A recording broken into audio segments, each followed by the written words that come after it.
السلام علیکم، کیسے ہیں آپ سب؟ امید کرتا ہوں خیریت سے۔ ایک دفعہ حضرت موسیٰ علیہ السلام اللہ سے کہنے لگے، یا اللہ میرے جنت کے ساتھی کون ہے؟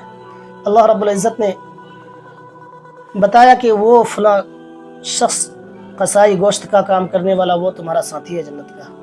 حضرت موسیٰ علیہ السلام پریشان ہو گئے کہ یا اللہ یہ قصائی، کیونکہ قصائی کی کام کو اتنی اہمیت دی نہیں جاتی، اتنی بڑی جو ہے عزت دار کام نہیں سمجھا جاتا ہے، یہ قصائی میرا ساتھی جنت کا۔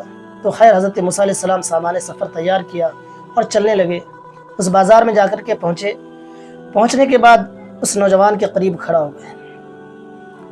شام کا وقت ہوا، سب جانے لگے، وہ نوجوان بھی اپنی تھیلی میں ایک گوشت کا ٹکڑا لیا اور گھر کے طرف روانہ ہونے لگے۔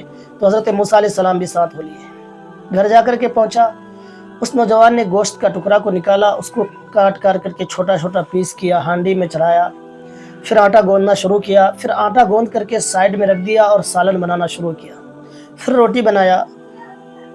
روٹی بنا کر کے گھر کے اندر گیا، چارپائی میں ایک بوڑھی عورت سو رہی تھی، اس طرح سے پڑی ہوئی تھی، اس کو جا کر کے جگایا، اماں اماں اٹھ جاؤ میں تیرا بیٹا آ گیا۔ تو اماں اٹھ کے بیٹھ گئی، بیٹا آ گئے۔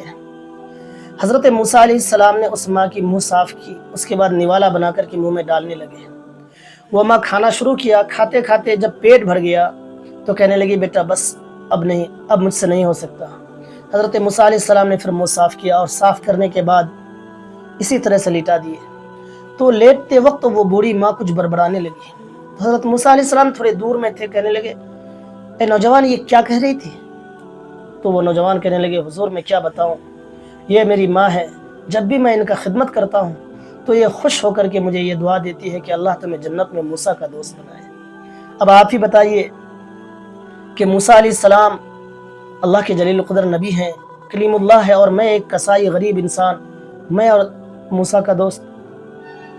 حضرت موسیٰ علیہ السلام نے کہا کہ تیری ماں نے جو الفاظ کہی ہے وہ کام کر چکی ہے، تو جنت میں موسیٰ کا دوست ہے۔ تو میرے نوجوان دوستوں اور پیاری بہنوں، اب اگر آپ میری اس ویڈیو کو دیکھ رہے ہیں تو سوچئے کہ ماں کی خدمت میں کیا ہے۔ ماں کی خدمت کیا کیجئے، ماں کی پیر دبایا کیجئے، ماں سے دعا لیا کیجئے۔ ماں کی دعاؤں میں اللہ تبارک و تعالیٰ نے دنیا اور آخرت دونوں جگہ کی کامیابی کو چھپا کر کے رکھی۔ اگر آپ چاہتے ہو کہ دنیا میں ہم کامیاب ہو جائیں، آپ چاہتے ہو کہ آخرت میں ہم کامیاب ہو جائیں، تو ماں کی دعا لیا کیجئے۔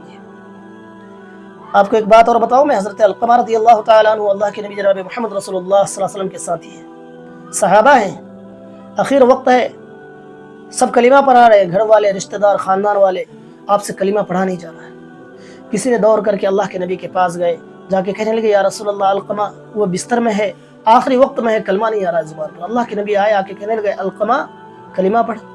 حضرت علقمہ کہنے لگے، یا رسول اللہ یہاں تک آتی ہے، اوپر میرے منہ سے کلمہ ظاہر نہیں ہو رہا ہے، نکل نہیں رہا ہے، کیا کروں میں؟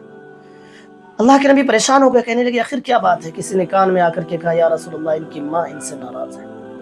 جناب محمد رسول اللہ صلی اللہ علیہ وسلم اپنے قدم پیچھے ہٹا لیے اور کہنے لگے کہ جس سے ان کی ماں ناراض ہو اس کو میں محمد بھی کلمہ نہیں پڑھا سکتا۔ اللہ اکبر۔ وہ امام الانبیاء، وہ دونوں جہان کی بادشاہ جناب محمد رسول اللہ صلی اللہ علیہ وسلم کی الفاظ ہیں۔ آج ہم ماؤں کے ساتھ کیا کر رہے ہیں؟ ماؤں کے ساتھ کیسے پیش آ رہے ہیں؟ ماؤں کو ڈانٹ رہے ہیں، دبٹ رہے ہیں۔ میرے دوستوں، ماں کی دعا لینے کی کوشش کیجئے، ماں کی خدمت کیجئے، پیر دبائیے، ماں کو خوش رکھیے۔ ماں سے کہیے، اے امی میرے لیے دعا کر دو۔ ماں نے اگر آپ کے لیے ہاتھ اٹھایا، یاد رکھنا آپ کی دعا اللہ کے حضور میں ضرور قبول ہوگی۔